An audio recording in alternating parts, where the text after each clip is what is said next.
Miikiyaas boqonnaa 4 lakkoofsa 6 irratti dhalooti haaraan deemsa mataasaa yaada mataasaa qaba.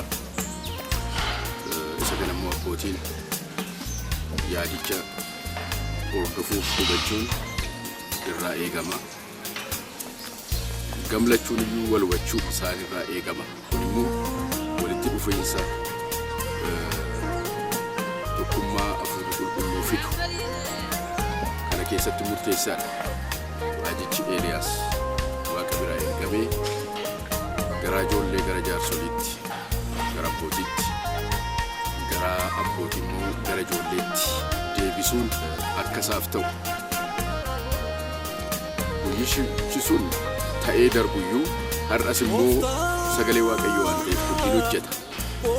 Hundumtuu kana hubatee ga'ee irraa eegamu yoo raawwate tokkummaan sun jidduutti jabaatee dhufee wal hubannaanis dhufee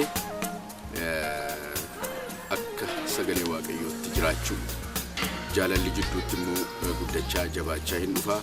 Tokkummaan hafuuraas achi jidduutti akka Waaqayyoo barbaadutti jabaachaa hin dhufaa. Yeroo sana wal mararteen hin dhufaa, wal hubachuun hin dhufaa, wal irratti ka'uu yookiin immoo wal irratti haasa'uun hin dhibaa. Barichi kun bara teknooloojiiti. Barichi kun bara ijoolleen karaa meeshaa baraa wanta baay'ee qo'atan, wanta baay'ee baratanidha. Abbootiin irraa immoo kun hordoffiin hin barbaachisa.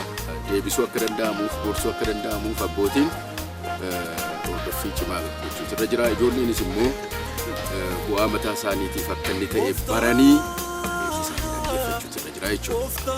Kun hundumtuu wal ijaaruudhaaf, wal deebisuudhaaf, namni Waaqayyoof ta'ee ulfina Waaqayyoof akka jiraatuuf murteessaa waan ta'uuf gamlachuu wal hubatanii walitti adeemuutu irra jira malee walirraa siqaa deemuun maal fida? Jidduutti seexanni qooda akka argatu, qaawwa akka hin argatu, gamlachuu balleessuudhaaf abbootiinis adaraatti kenname sana irraanfatanii dagatanii Waaqayyoo fuulduratti akka ittiin gaafatamneef, ijoolleenis immoo karaa gadhiisanii akka hin banneef wal hubachiisanii akka sagalee Waaqayyootti harka wal qabatanii deddeebi'uudhaaf garaan isaanii tokko akka ta'uuf, yaadi isaanii tokko akka ta'uuf gara wal hubannaatti dhufuun murteessaadha. Gara tokkummaatti dhufuun murteessaadha. Ergaan karaa faarfannaa kanaa darbaa jiru isa kana.